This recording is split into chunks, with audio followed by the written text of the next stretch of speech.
wabarakatuh. Balik lagi di channel YouTube aku. Dan sebelum lanjut untuk nonton, jangan lupa di like, komen, dan subscribe ya. Kali ini kita akan membahas mengenai teori feminisme. Teori feminisme sendiri berkembang pada awal abad ke-20, dipelopori oleh Virginia Woolf dalam bukunya yang berjudul A Room of One's Own yang terbit pada tahun 1929. Teori feminis berasal dari kata feminis sendiri berasal dari kata femi atau woman yang berarti perempuan. Tujuan dari teori feminisme ini yaitu memperjuangkan hak-hak perempuan, terutama dalam kelas sosial, yakni konflik gender. Teori ini berkembang karena adanya kesadaran perempuan bahwa perempuan memiliki hak yang sama dengan laki-laki. Jadi, feminisme merupakan kajian sosial yang melibatkan kelompok-kelompok perempuan yang tertindas, utamanya tertindas dalam budaya patriarki. Feminis merupakan gerakan kaum perempuan untuk memperoleh otonomi dan kebebasan untuk menentukan dirinya sendiri, berupa gerakan emansipasi perempuan atau emansipasi wanita, yaitu proses pelepasan diri dan kedudukan sosial ekonomi yang rendah atau mengekang untuk maju. Feminisme bukan upaya untuk pemberontakan terhadap laki-laki, bukan upaya untuk melawan pranata sosial budaya seperti perkawinan, rumah tangga, maupun bidang publik. Kaum perempuan intinya tidak mau dinomorduakan, tidak mau dimarginal. Nah, feminisme lahir dengan tujuan mencari keseimbangan antara laki-laki dan perempuan. Feminisme merupakan gerakan perempuan untuk menolak sesuatu yang dimarginalisasi, direndahkan, dinomorduakan, dan disubordinasikan oleh kebudayaan sosial, baik dalam ilmu politik maupun dalam bidang domestik, baik itu dalam bidang politik, budaya, atau apapun itu. Nah, dengan adanya gerakan feminisme ini, akhirnya masyarakat mulai terbuka dan sadar bahwa kedudukan perempuan yang inferior. Gerakan feminis barat diwarnai oleh tuntutan-tuntutan kebebasan dan persamaan hak agar para perempuan dapat menyamai laki-laki dalam bidang sosial, ekonomi, pendidikan, dan kekuatan politik. Tujuan inti pendekatan feminis menurut Jajanegara adalah meningkatkan kedudukan dan derajat perempuan agar sama dengan kedudukan serta derajat laki-laki. Perjuangan untuk mencapai tujuan ini mencakup beberapa cara termasuk melalui bidang sastra ini. Karya sastra bernuansa feminis menurut Suwardi Endaswara dengan sendirinya akan bergerak pada emansipasi. Kegiatan akhir dari perjuangan feminis adalah persamaan derajat yang hendak mendudukkan perempuan tidak lagi sebagai objek. Maka kajian feminis sastra tetap memperhatikan masalah gender. Seperti pada video-video sebelumnya, kali ini kita akan membahas juga sebuah karya menggunakan teori feminis tersebut. Kali ini kita akan membahas novel yang berjudul Mary Riana, Mimpi Sejuta Dolar. Novel berjudul Mary Riana, Mimpi Sejuta Dolar ini merupakan sebuah karya dari Albertine Endah yang diterbitkan oleh PT Gramedia Pustaka Utama, terbitkan pada tahun 2011. Buku ini diangkat dari kisah nyata, yaitu seorang gadis bernama Mary Riana yang berhasil meraih $1 juta pertamanya di Singapura pada usia 26 tahun.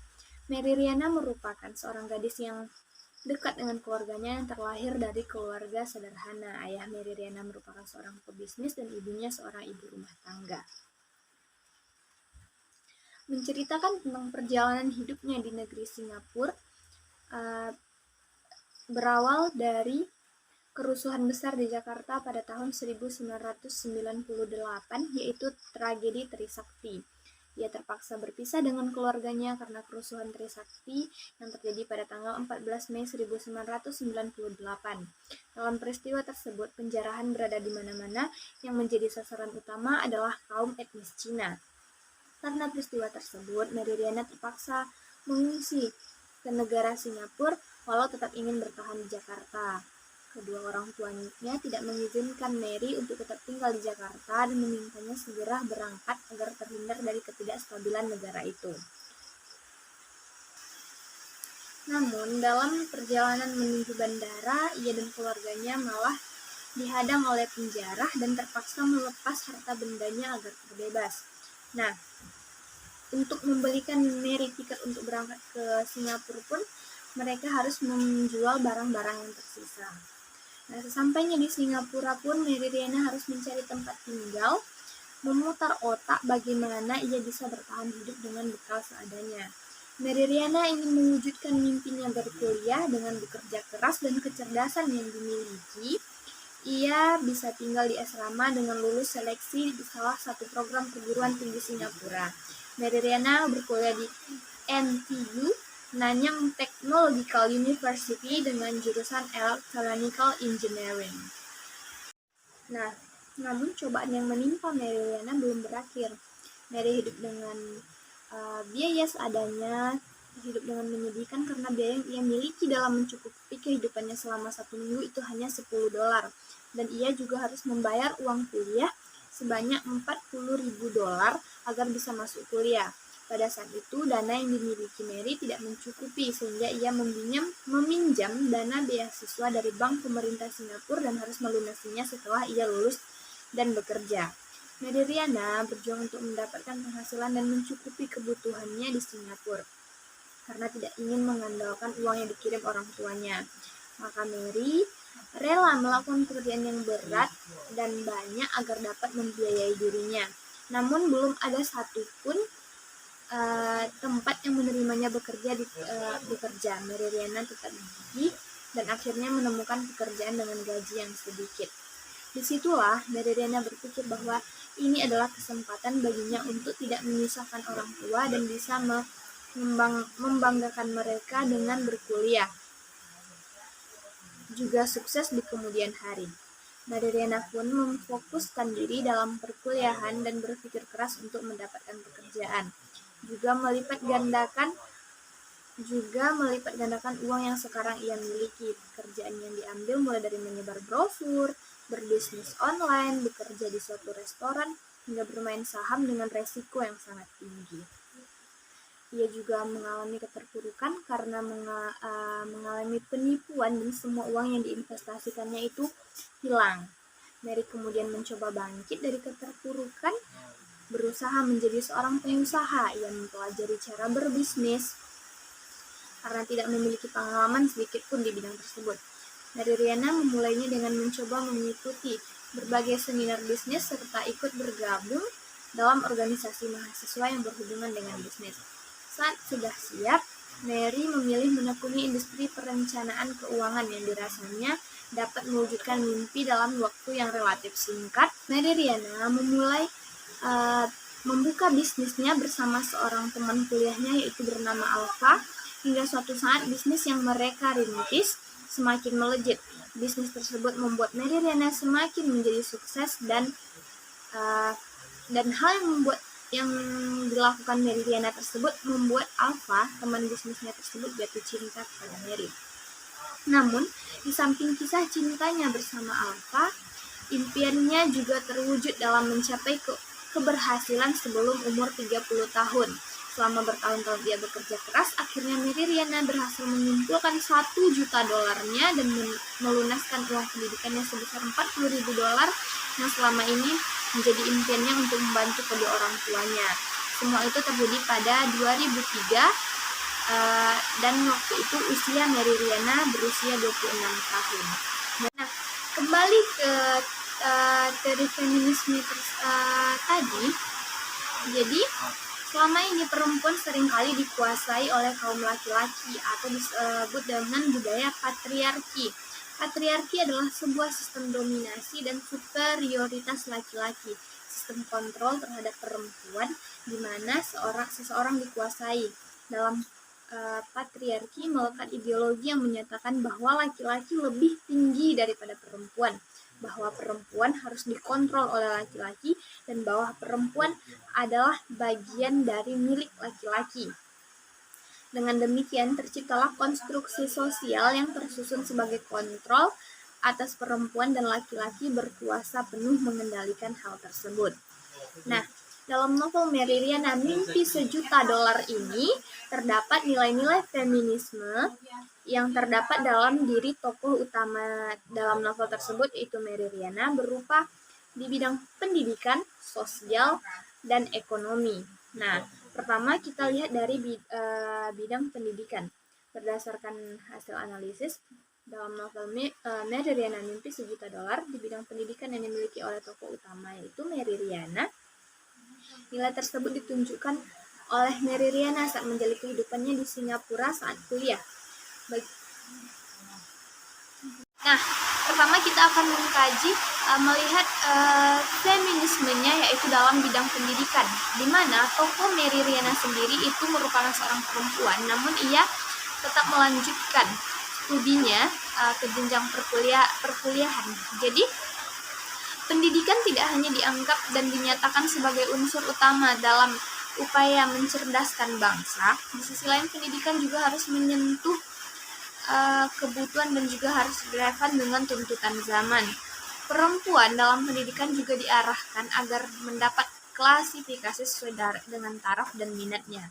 Di sini Mary Riana sendiri itu bekerja, maksudnya berkuliah di bidang teknik, yang biasanya bidang ini itu didominasi oleh laki-laki, namun dia tetap melanjutkan studinya walaupun jauh dari keluarga, membangun mental agar tetap kuat di masa depan. Nah, ia juga menunjukkan bahwa perempuan bisa berada di posisi yang lazimnya diduduki oleh pria. Biasanya kuliah di bidang teknik ini didominasi oleh pria, namun Mary Riana sendiri bisa berkuliah di situ, bisa sukses di bidang tersebut. Selanjutnya yaitu nilai feminisme di dalam bidang sosial. Selama ini perempuan itu masih menjadi objek kaum laki-laki, masih berada di bawah kaum laki-laki.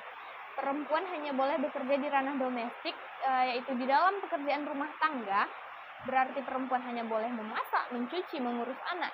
Seperti ada istilah dalam bahasa Jawa, dalam adat Jawa, yaitu mengatakan bahwa urusan perempuan itu hanya pada kasur, sumur, dan dapur. Istilah yaitu perempuan itu hanya boleh masak, melahirkan, kemudian mengurus anak. Nah, disinilah perempuan harus lebih berusaha untuk menyatakan eksistensinya di depan umum, melakukan sebuah tantangan terhadap kekuasaan patriarki, di mana patriarki sendiri tadi adalah bahwa laki-laki berkuasa. Nilai feminisme di bidang sosial berhubungan dengan perempuan dalam masyarakat dan ranah publik. Misalnya perjuangan perempuan untuk mendapatkan pekerjaan, ikut serta dalam organisasi, dan menampilkan kualitas diri pada publik bahwa perempuan adalah makhluk yang kuat. Nah, dalam novel Mary Riana sendiri itu Mary terjun dalam dunia bisnis berbekal keberanian yang muncul dalam dirinya sendiri. Maka dengan keberanian itu ia bisa melakukan banyak hal yang sebelumnya tak terpikirkan olehnya. Ia ingin membuktikan ke semua orang bahwa keberanian dalam melakukan suatu hal sangatlah penting, karena itu adalah faktor utama untuk mencapai kesuksesan. Dan Mary juga membuktikan bahwa ia sebagai pelopor untuk perempuan dapat bebas, dengan bukti bahwa setelah ia menyelesaikan studinya di Singapura, kemudian dia pulang ke Indonesia, itu dia diundang di berbagai forum-forum besar, berbicara di depan jutaan orang, memotivasi jutaan orang, kemudian bisa berkolaborasi dengan sebuah instansi pengembangan diri, di mana di sini berarti dia masuk ke sebuah organisasi di mana tadi perempuan itu hanya di rumah, tetapi dia bisa bersosialisasi dengan baik. Kemudian ia mencapai kesuksesan seperti saat ini dia seorang pebisnis yang sukses. Hanya sampai di situ, bahkan ia juga memberikan motivasi bagi banyak orang. Dalam buku perjuangan dirinya, Mary mempunyai misi sebelum berumur 40 tahun, ia harus dapat memberikan dampak positif bagi orang lain, setidaknya terhadap 1 juta orang. Karena ia ingin lebih banyak orang dapat menciptakan resolusi kehidupan yang lebih baik lagi. Yaitu nilai feminisme di bidang ekonomi. Perempuan juga berhak menggeluti bidang ekonomi, khususnya dalam lingkup keluarga. Peran perempuan dalam bidang ekonomi ini perlu dikembangkan lagi, perlu diperjuangkan lagi, karena menurut sejarah dalam bidang ekonomi ini itu acap kali didominasi oleh laki-laki. Selama ini banyak yang beranggapan bahwa perempuan itu hanya mengurus ranah domestik, hanya mengurus rumah tangga. Anggapan ini membuat perempuan menjadi tertindas dan tidak memiliki kekuasaan gerak dalam bidang ekonomi. Nah, dalam novel ini, sebagai perempuan, Mary tidak membatasi dirinya agar dapat meraih kesuksesan. Baginya, perempuan bebas mengeksplor apa yang ada dalam dirinya dan bekerja keras. Di dalam novel ini menunjukkan bahwa perempuan dapat berhasil dalam bidang ekonomi. Ia ingin terbebas dari masalah finansial yang dihadapinya selama ini, serta bekerja saat kuliah pun ia lakukan agar terbebas dari masalah, di mana ia menjadi seorang pebisnis. Di samping dia berkuliah, dia juga bekerja. Dia mengatasi masalah finansialnya sendiri. Dia mencapai $1 juta itu dengan bekerja. Dia mencapai $1 juta itu dengan usahanya sendiri. Mary sebagai seorang perempuan tidak pantang menyerah, kuliah sambil bekerja untuk memenuhi biaya hidupnya selama menjalani studi di NTU. Disinilah nilai lebih seorang perempuan yang tidak kalah dengan pria. Perempuan juga dapat bekerja, tidak memikirkan apa kata orang. Ia hanya berpikir bagaimana cara ia bisa bertahan hidup, bagaimana cara ia bisa menghasilkan uang untuk bertahan hidup di negara orang. Dengan uang saku $10 dalam seminggu. Apabila ia tidak melakukan apapun, maka keadaan tidak akan berubah. Hanya dirinya lah yang mampu mengubah keadaan. Walau hanya bekerja sebagai pembagi brosur yang dipandang sebelah mata, ia tetap melakukan pekerjaannya dengan tekun, karena menurutnya bekerja sebagai pembagi brosur bukanlah pekerjaan yang tercela. Bekerja sebagai pembagi brosur itu pekerjaan yang halal.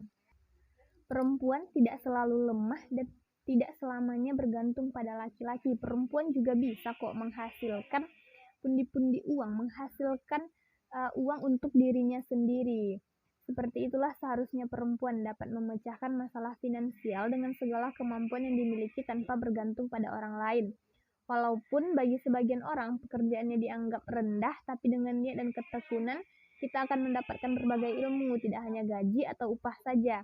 Dengan bekerja, perempuan dipandang lebih tinggi karena mereka mampu mandiri secara finansial.